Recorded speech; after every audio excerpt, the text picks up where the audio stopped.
కాకినాడ జిల్లాలోని గ్రామీణ ప్రాంతాలలో పాడి పరిశ్రమ డెవలప్ అవుతోంది. పాడి పరిశ్రమలో భాగంగా పాడి పశువుల రైతులు అధిక లాభాలు పొందేందుకు తమ పశువులను ప్రత్యేక వాహనాల సుదూర ప్రాంతాలకు తరలిస్తున్నారు. ఇందుకోసం పశువులకు అనుకూలంగా ప్రత్యేక సదుపాయాలతో వాహనాలను రూపొందించి అవసరమైన అనుమతులతో రవాణా చేయిస్తున్నారు. ఇదే వ్యవస్థను కొందరు అక్రమార్కులు తమ స్వార్థ ప్రయోజనాలకి వాడుకుంటున్నట్లుగా ఆరోపణలు వస్తున్నాయి. అనుమతులతో వెళ్తున్న లైసెన్స్ వాహనదారులను ఇబ్బందులకి గురి చేస్తున్నారని పలువురు మండిపడుతున్నారు. ఇదే అంశానికి సంబంధించి మరింత సమాచారాన్ని మా రీజనల్ కోఆర్డినేటర్ మోహన్ అందిస్తారు. గ్రామాలలో పెరుగుతున్న పాడి పరిశ్రమ అభివృద్ధి చెందడంతో పాటు పాడి పరిశ్రమ రైతాంగం కూడా లాభాలు పొందేందుకు ప్రత్యేకమైన వాహనాలను కూడా తయారు చేసినటువంటి పరిస్థితులు ఉన్నాయి. అయితే ఇందులో భాగంగా గ్రామాల్లో ఉన్నటువంటి పాడి పరిశ్రమ ఏదైతే ఉందో పశువుల్ని ఇతర ప్రాంతాలకు తరలించి అక్కడ పాడి రైతులు అధిక లాభాలు పొందేందుకు ప్రత్యేక వాహనాలను తీసుకొచ్చారు. ఆ వాహనాలు తీసుకురావడంతో పాటు ఆ వాహనాలు కూడా ప్రత్యేకమైన అనుమతులతో పాటు వాహనాలు తిరుగుతున్నటువంటి పరిస్థితి ఉంది.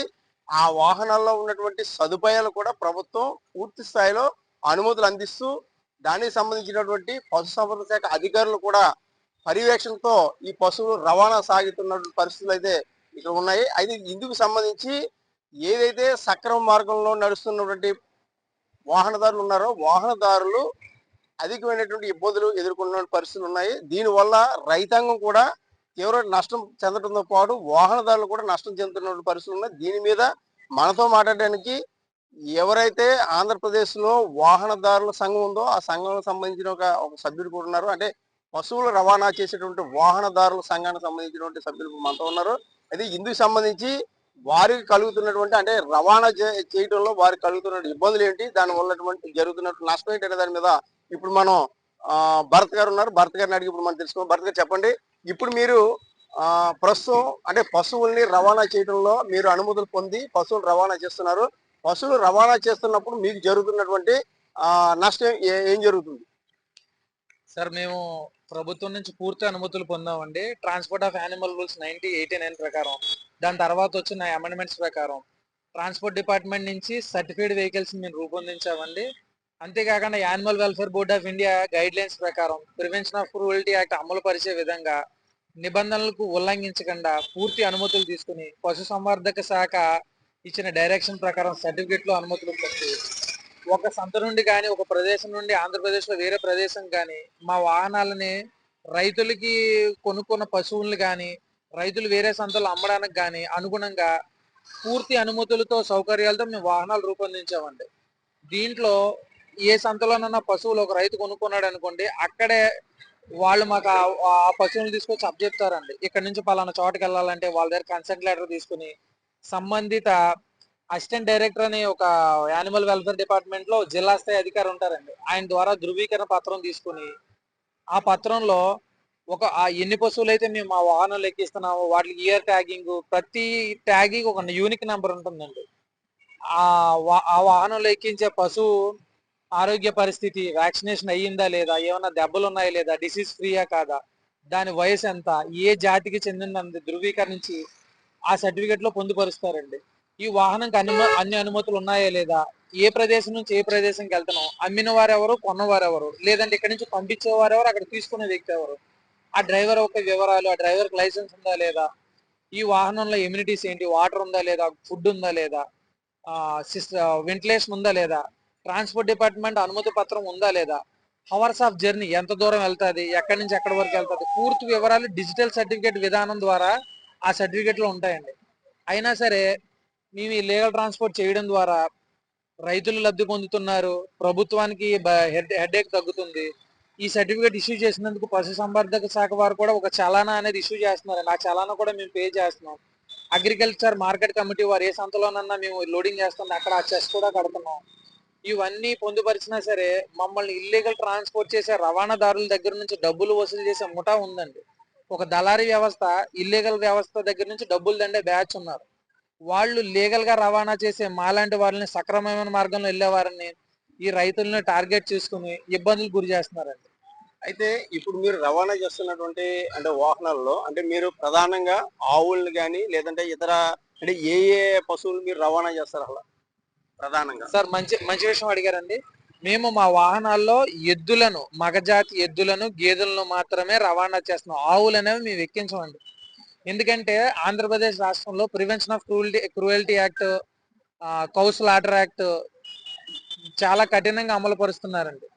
సో మేము ఆవులు అనే వాటిని మా దాంట్లో ఎక్కించుకున్న ఎద్దులు కానీ గేదెలు కానీ వాటి పూర్తి వివరాలని డిజిటల్ సర్టిఫికేట్ లో పొందుపరిచిన తర్వాతే మేము ట్రాన్స్పోర్టేషన్ స్టార్ట్ చేస్తామండి. దీంట్లో నిబంధనలకు అనుగుణంగా వాటి కొలతల ప్రకారం, వెయిట్ ప్రకారం, మా మా వెహికల్ కొలతల ప్రకారం ఎన్ని ఎక్కుతాయో యానిమల్ హస్బెండరీ డాక్టర్ గారు, ఒక ఏడీ గారు నిర్ధారించిన తర్వాతే మేము ట్రాన్స్పోర్టేషన్ చేస్తామండి. మీరు ఒక ఇల్లీగల్ వాహనం చూసారనుకోండి, చిన్న వాహనంలో కూడా 10-15 ఎక్కిస్తారు. అదే పెద్ద పెద్ద లారీల్లోనే 70-80 ఎక్కిస్తారు. కానీ నిబంధనలకు అనుగుణంగా వాటి వెయిట్, ఏజ్ ఆధారంగా గవర్నమెంట్ గైడ్ లైన్స్ ప్రకారం, సెంట్రల్ గవర్నమెంట్ ఇచ్చిన ఆదేశాల మేరకు, animal welfare board of India ఇచ్చిన సర్క్యులర్ ప్రకారం ఎన్ని ఎక్కించాలో అన్నే ఎక్కిస్తున్నామండి.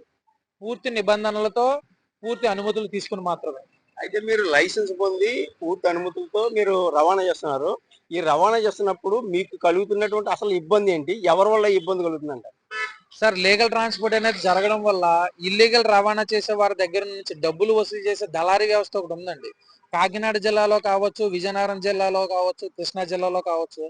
ప్రజెంట్ కాకినాడ ఇది కృష్ణా జిల్లాలోని అక్రమ వసూలు చేసే వారిని అక్కడ మేము ఉన్నతాధికారులకి, ఎస్పీ గారికి ఫిర్యాదులు చేయడం వల్ల అక్కడ ఆపేసి విజయనగరం జిల్లా చేరుకున్నారండి. అక్కడ కొంతమంది అధికారులు ఆ వాళ్ళకి సహాయం చేయడం వల్ల ఈ వాహనాలు కూడా ఇబ్బందులు గురి చేస్తున్నారండి. ఏదైతే వీళ్ళు కొన్ని పాయింట్లు పెట్టుకుని దళారీ వ్యవస్థ కింద ఏర్పడి అక్రమ వసూళ్లు చేస్తూ ఉంటారు. వాళ్ళకి ఇల్లీగల్ వాళ్ళు అనుకోండి, బండి ఆపితే మా దగ్గర ఏ ఆధారాలు లేవు, కాగితాలు లేవు, పర్మిషన్ లేవు కాబట్టి వాళ్ళు డబ్బులు కట్టి వెళ్తారు. కానీ లీగల్ వ్యాపారం చేసే వారికి మేము తక్కువ సంఖ్యలో పశువులను ఎక్కించుకుంటాం. గవర్నమెంట్ గైడ్ లైన్స్ ప్రకారం మాకు కిరాయి ఇచ్చి తక్కువ, మాకు ప్రాఫిట్ తక్కువ. ఎందుకంటే లీస్ట్ బార్డర్ ఉండాలి, లా ఇంప్లిమెంట్ చేయాలి, ప్రభుత్వానికి ఎటువంటి చెడ్డ పేరు రాకూడదు, మేము ఇబ్బందులు గురి అవ్వకూడదు, ప్రివెన్షన్ ఆఫ్ క్రూయల్టీ యాక్ట్ అమలు పరచాలి.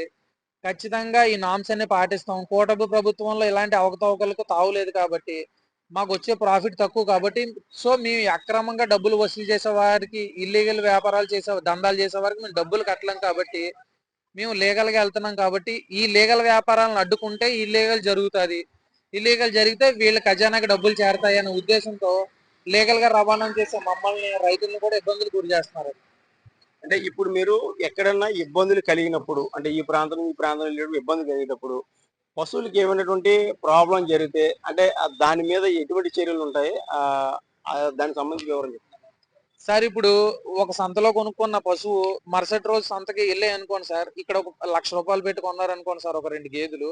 ఆ గేదెలు వేరే సంతకి వెళ్తే 1,20,000, 1,30,000 అమ్ముకుంటారు సార్. ఆ రైతు అప్పు చేసి కొనుక్కుంటాడు వాటిని, బంగారం తాకట్టు పెట్టు అధిక లాభం కోసం. ఎందుకంటే మన భారతదేశం వ్యవసాయ ఆధారిత దేశం. ముఖ్యంగా మన ఆంధ్రప్రదేశ్ రాష్ట్రం కూడా వ్యవసాయ ఉత్పత్తులు ఎక్కువ. ఒక రైతు ఒక పాడి పశువుని తీసుకెళ్లి వేరే చోట అమ్మినా సరే, ఎద్దుని తీసుకెళ్లి వేరే చోట అమ్మినా ఒక రూపాయి వస్తుందని ఆశిస్తాడు. ఈ పశువులను ఎక్కడైనా దారిలో ఆపారనుకోండి సార్, ఆపినప్పుడు ఆ ఇమీడియట్ గా వెరిఫికేషన్ చేసి వదిలేస్తే పర్లేదు. వదలకుండా ఎక్కువ ఒక రోజు కానీ, లేదంటే ఎఫ్ఐఆర్ కట్టి ఎక్కడైనా గోశాలకు తరలించారనుకోండి, ఆ రైతు లాస్ అవుతాడు, అధిక ధరకు అమ్మలేడు. రైతు దగ్గర ఉన్న పశువు రైతు అయితే బాగా చూసుకోగలడు.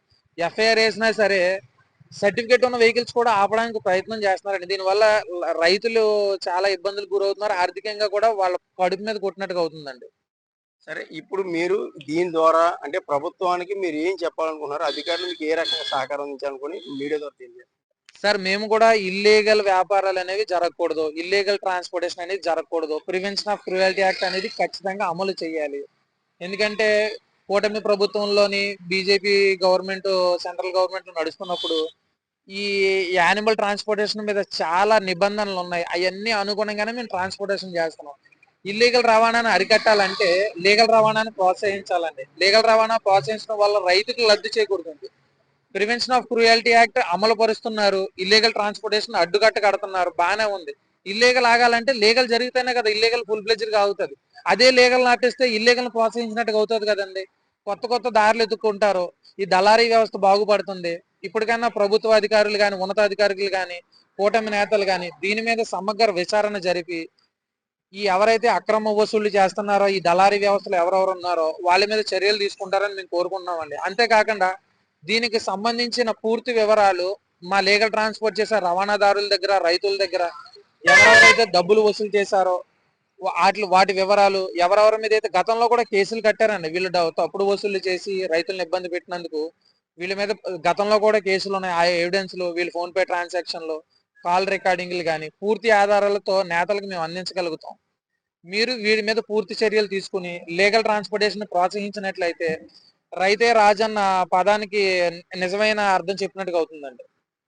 ఇది సక్రమంగా నడిచేటువంటి రవాణాదారులు పడుతున్నటువంటి ఇబ్బందులు ఏవైతే ఉన్నాయో వారు అంటే మన భరత్ గారు చెప్పినటువంటి పరిస్థితులు మనం విన్నాం. అయితే ఇదే పరిస్థితి కానీ కొనసాగితే పాడి పరిశ్రమ అభివృద్ధి డెవలప్మెంట్ ఆగిపోవడంతో పాటు పాడి రైతాంగం కూడా తీవ్ర ఇబ్బందులు ఎదుర్కొంటుందని, వారితో పాటు వారికి ఏదైతే సహకారంగా అందిస్తున్నాడో తమ వాహనాలు రవాణా సాగిస్తున్నాయో రవాణాదారులుగా తమ కూడా నష్టపోతున్నామని, దీనికి ఖచ్చితంగా అక్రమ మార్గంలో వెళ్తున్నటువంటి వాహనాలనే నిలుపుదల చేసి సక్రమ మార్గంలో వెళ్తున్నటువంటి లైసెన్స్డ్ వ్యాపారాలకి సక్రమ మార్గంలో నడుస్తున్నటువంటి లైసెన్స్ వ్యాపారుల్ని ప్రభుత్వం ప్రోత్సహించే విధంగా చర్యలు తీసుకోవాలని చెప్పేసి కోరుతున్నారు. ఇది ఇక్కడ ఉన్న పరిస్థితి. కెమెరామెన్ వాసుతో మోహన్, రీజనల్ కోఆర్డినేటర్, ఉమ్మడి తూర్పుగోదావరి జిల్లా.